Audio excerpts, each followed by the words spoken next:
Hello all, welcome back to another favourites video. November this time. I can't believe that we're in November and that it's December tomorrow. We've actually obviously been in November the whole month. I'm filming this at the end of November, so November's nearly gone and I can't believe it. I actually can't believe that fireworks night was at the start of this month. Like, it just feels like it should have been a million months ago. Anyway, let's get stuck right in. So we'll start with Telly. So we'll start with a film that me and Daniel watched. I think it came out on the 12th of November. Was it the 12th? I think so. It was a Friday anyway, it came out and we watched it that night. And it was called Red Notice. So it's got Dwayne Johnson, The Rock, and Ryan Reynolds and Gal Gadot in it. Yeah, so, and it's like a, kind of like a heist film slash action film. It's quite hard to explain. It's basically they're trying to go around the world trying to collect these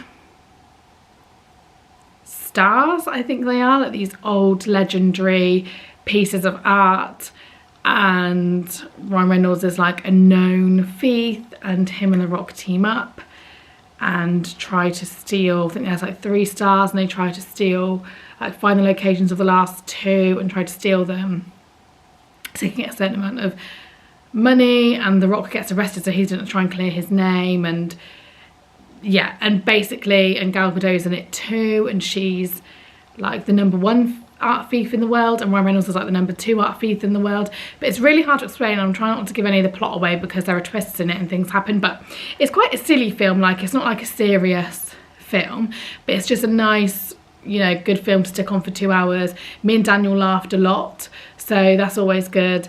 And yeah, it was just an enjoyable 2 hours really. Also, I've been watching a lot of my Real Housewives stuff lately, so I'm up to date on all of the seasons of the Real Housewives apart from the Real Housewives of New York City. That's the only one I haven't watched. I'm on season 2 of that, so I've got a long way to go, but every other Housewife series I'm up to date. I think they've just brought out a new Housewife franchise, and I can't remember where it is, but I did see it on the Hey You app. And this obviously only got 1 season because it's brand new, so I'll have to start that. So actually there's 2, isn't there, that I'm not up to date with. But the Real Housewives series is streaming at the moment on Hey You. It's the Real Housewives of Melbourne. Now, not many people like talk about the Real Housewives of Melbourne. I always like hear a lot more about the Real Housewives series, the ones that are set in America, and obviously the Real Housewives of Cheshire as well. But it's worth a watch. The Real Housewives of Melbourne is honestly so funny. I don't know, their accents just make it funnier, like when they scream and shout at each other in their Australian accents. Just funny. And obviously seeing their nice houses in Australia. Yeah, it's just really funny at the moment. There's loads going on. One of the cast members is pregnant at the moment, and it was like a long awaited pregnancy, and her and her husband have been together absolutely ages. So that storyline's lovely. So yeah, I'm really invested in that at the moment. So the Real Housewives of Melbourne is one I'm watching the streaming currently, and then I'm watching all the old Housewives of New York ones as well. So podcasts we'll move on to. I don't think I've talked about podcasts before in a favourite video, but I've just got to bring it up. So I'm listening to a few different podcasts at the moment, but the podcasts that I want to talk about is CASEFILE. So it's real life crime podcasts. So the host just talks about real life crime from all over the world. A lot of murders, kidnappings, just all sorts really, just like mafia gangs and organised crime, things like that. But he himself is Australian, but he covers from all over the world. But it's really good because there are some of the big cases that are covered that I've heard of before, but there's other cases that I've never ever heard of, especially a lot of Australian cases. I don't really hear about a lot of Australian cases, and he covers those, and the detail and the research that goes into these podcasts is amazing. And even when you listen to the podcasts that the cases that you have heard about or think you didn't know about, there's stuff I'm still learning from those ones. So obviously I don't know everything, and there's like little details, yeah, that still like amaze me about like cases that I thought I knew quite well. So yeah, that's a really good one. I think there's around 200 podcast episodes of that. I'm listening in order, so I've started all the way from number 1 and I'm around the 40s now, so I've listened to around that much. I've mainly listened to them on my dog walks when it's really dark now, so it's like pitch black at night when I'm listening to these podcasts on these dog walks. But yeah, so they are really good and worth a listen if you're into true crime and stuff like that. I'm really into it. And another podcast is probably a bit niche, but Baby Name Envy by STRUM'S. She's a YouTuber. If you're into baby names or anything, like, I can link her channel below. I'm subscribed to her, and even though I'm not pregnant at the moment or not planning any babies in the near future, I still watch her Baby Name Monday videos religiously every single Monday. I'm still really into baby names, even though there's nothing like that going on with me right now. And obviously I was really into it when I was pregnant with the boys, so that's just continued to stay with me. And her sister Naomi have a podcast called Baby Name Envy, and yeah, I've just been listening to that. I think it's on series 3 now.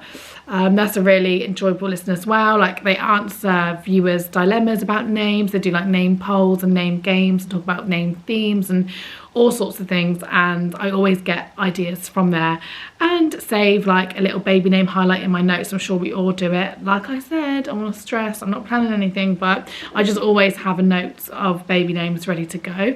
So if you're into stuff like baby names like I am, or even like for your pets, pet names, anything, doll names, toy names, you're writing a book and you need character names, like, it's just worth listening to. And her and her sister are really nice, and the chemistry they have, and they bounce off each other, and it's just a nice listen. We will talk about fashion. I've only got one thing to add on fashion. I did buy a new red jumper from H&M the other day. I've seen a few people link it on their stories on Instagram, and I saw it and I had to have it. I'll just go and get it now. So here's the jumper. I'm just going to leave it on the hanger, but it's just a red oversized one, and it says Brooklyn on it. Like, I think these varsity jumpers are really in at the moment, aren't they? I've got a couple of these varsity ones. This is red. I know it's not a Christmassy jumper, but because it's red, it reminded me of Christmas, and I think it was only £19.99 when I got it, or the link I got it through was only £19.99.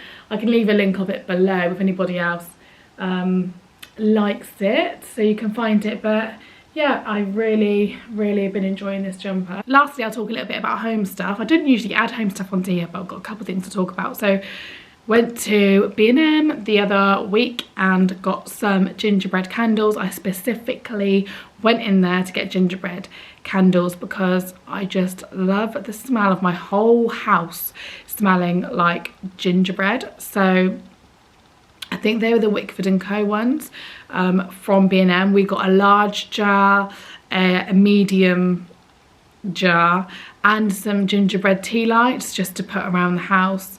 The whole house lately, we've been lighting them a lot, have been smelling of gingerbread, and it is the best smell ever. It's my favourite Christmas smell, and they're really reasonable prices, those candles.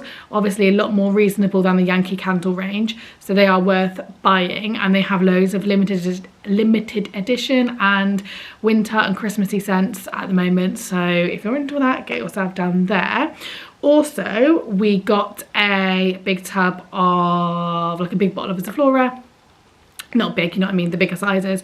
And it's a limited edition winter scent again, and it's called Frosted Peppermint. I've been using it when we've been doing the floors. The other day I went over all the door handles as well in the house, just like silly things I needed to scrub, like the doors. And that's a lovely Christmassy strong scent as well. It's very minty, not overbearing like toothpastey minty, but it's minty, and it's like, it really does remind me of Christmas and winter, and it's just a fresh smell. So that's really nice as well. Really enjoying those like kind of fresh, crisp winter scents. So yeah, that's everything. That's all my favourite things I have been using and enjoying this November. The next favourites video I do will obviously be December. I should have some good stuff to add on that one, really, shouldn't I? I would have hopefully, fingers crossed, been to New York by then. Obviously Christmas would have been and gone by then, so you would think I would maybe have some presents or things like that to share. So yeah, that should be a good one. I will see you that one. Actually, I was about to say I'll see you for that one, but I'll see you tomorrow because it's December the 1st tomorrow and it's the first day of Vlogmas. It's my first ever year of doing Vlogmas. I'm planning on doing it from December the 1st to the 24th of December inclusive, so the 24th of December being the last video I do. So a video a day, wish me luck. It's quite a lot of work, but I hope I can do it. Subscribe for that content, like this video if you did, and I will see you tomorrow. Bye.